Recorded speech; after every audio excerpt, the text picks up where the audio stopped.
Do you love color like me? Not only do I have 3 pairs of colors to share with you, but I would classify them as bold and beautiful.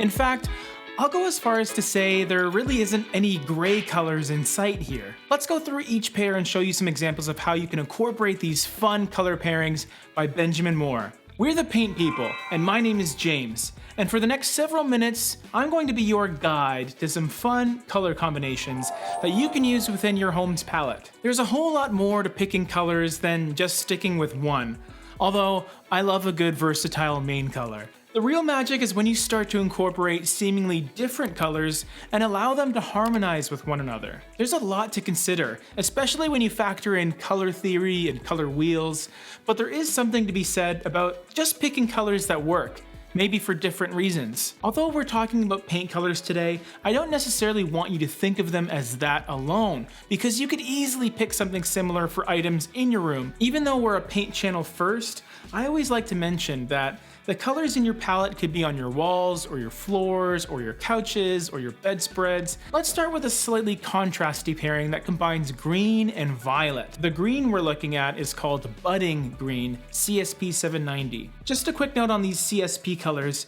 they're unique to the Benjamin Moore Aura product line, and it's largely due to each color's incredibly complex compositions. Budding Green's description reads as, "Picture the first green shoots on a drizzly spring day. Now imagine it in your room." Its LRV is just under 61, so it has a mid-tone level of depth to it. If you see this color online, it might appear cooler with a gray-green combination, but when you take the chip itself and put it under actual lighting, you'll notice a subtle hint of a gold-yellow warmth to it. There manages to be a balance of a slightly earthy quality and a contemporary neutral wash over it. For this pairing specifically, this is the safer option, I would say, and it can absolutely stand in for a neutral gray that you might have used last year. But this is a new year with a new appreciation for color. That doesn't mean you shouldn't use gray, but why not change it up a little bit wherever possible? So I did mention a purple color to pair with Budding Green, and that color is called Faded Violet, CSP 455. An absolutely stunning muted lavender, which is described as, "Ascending the steps, I saw my childhood room still with the same sheer purple curtains, washed by the sun to a beautiful violet hue." There is that nostalgic aspect of perhaps colors that were utilized more prominently in the past, but those same colors have literally faded in time, both in popularity and saturation. There is the appearance of a grayed out feeling with Faded Violet, but if you know anything about CSP colors, you'll know they don't utilize gray or even black colorant. It's a combination of the others to create a similar effect. You will notice a hint of a red that softens the purple a little bit, and it's that subtle nuance that gives this fairly soft purple a little bit of volatility in how it can feel quite a bit cooler with direct sunlight, and perhaps a tad burgundy tinted in other conditions. The pair together creates a very comforting, classy, cottage feeling, and that pairing is taken directly from lavender itself, green and purple.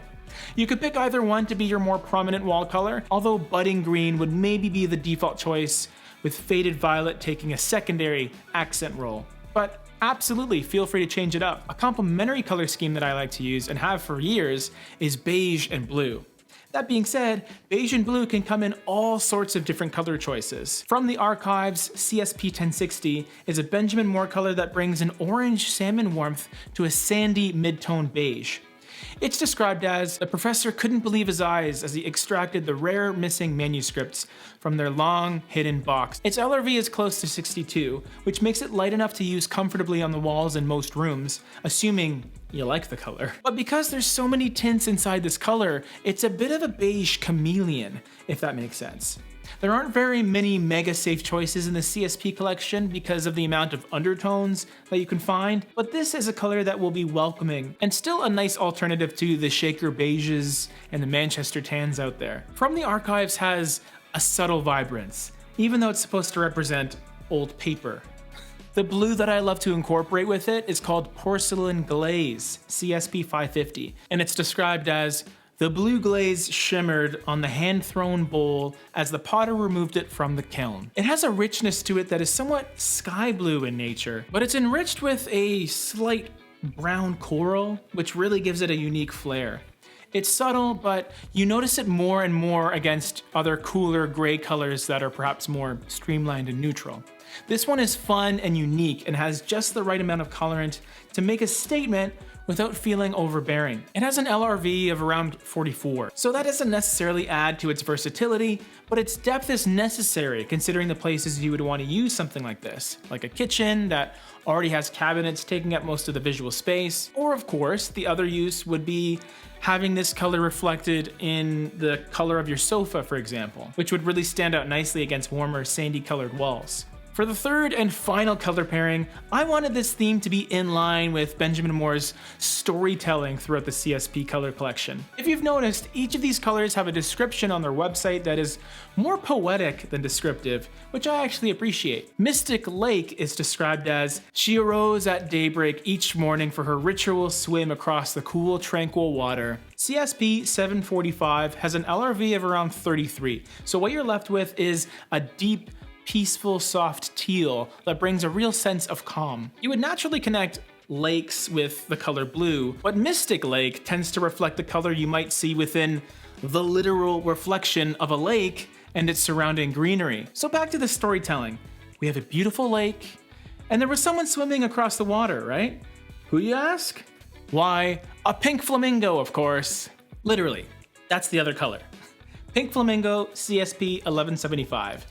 This is a combination that is perhaps a little avant-garde, a little bit out there, but I love this delicious juxtaposition of a slate blue-green mixed with a charming strawberry pink, which you see in nature already. When Pink Flamingo was first introduced as part of the CSP line, it was mainly featured as its own primary color on the walls, but I like incorporating it with its complementary partner in Mystic Lake for that really dynamic look. The LRV of both are very, very similar, which also adds to their compatibility in my opinion.